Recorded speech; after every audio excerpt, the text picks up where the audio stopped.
প্রিয় ভাইরা, এইসব বন্ধুদেরকে বলতে চাই, যে কারণে শেখ হাসিনা দেশে সুষ্ঠু নির্বাচন দেয়নি, আপনারা যদি একই কারণে আপনারা যদি বুঝতে পারেন ওই দলটি যে বাংলাদেশের সুষ্ঠু নির্বাচনে ওই দল থেকে 10টার বেশি সিট পাওয়ার সম্ভাবনা আছে, আর একটি শিশু দল, কিশোর দল, তাদের প্রত্যেকটি আসনে কোনো আসনে কি জামানত পাওয়ার সম্ভাবনা আছে?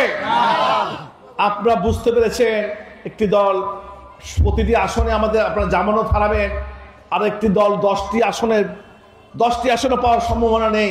আর সেই কারণে যদি গতকালকে লম্পঝম্প করে আপনারা ঘোষণা করেছেন আপনারা নির্বাচনে যাবেন না, নির্বাচনে প্রতিহত করবেন, কি ভাইরা এত শক্তি ক্ষমতা? 15.5 বছরে হাসিনার সময় তো একটি নির্বাচন আপনারা প্রতিহত করতে পারেন নাই, পেরেছেন?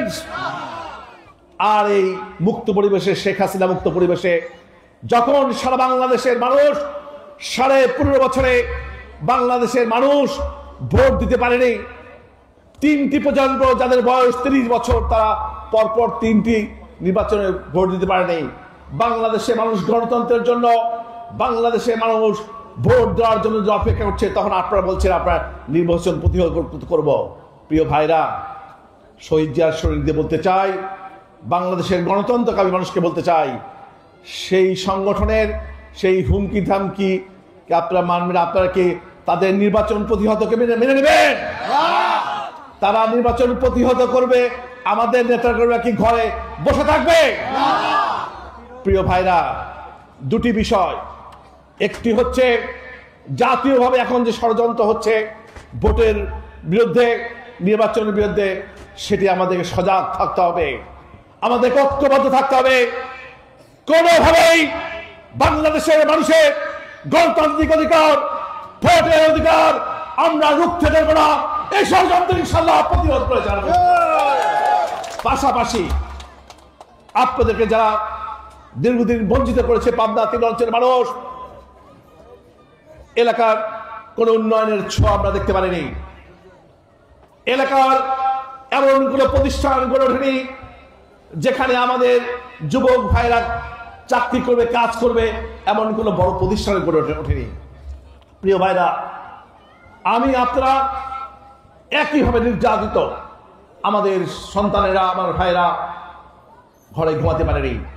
আমিও শত শত মামলা নিয়ে বছরের পর বছর জেল কেটে আমার 15.5 বছর না জীবনের বড় একটি অংশ কেটেছে।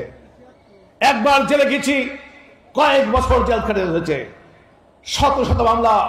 শুধু আমি নয়, আমি রাজনীতি কোনো অপরাধে হয়তো শেখ হাসিনা আমাকে জেলে দিয়েছে। দীর্ঘদিন আমার একমাত্র সন্তান, আমার স্ত্রী, তারাও ঘরে ঘুমাতে পারেনি, বাড়ি থেকে পালিয়ে ঘুরেছে। আমার সন্তানের কি অপরাধ ছিল? অপরাধ একটি, আমার সন্তান, তারা আমার সহধর্মিণী তারা।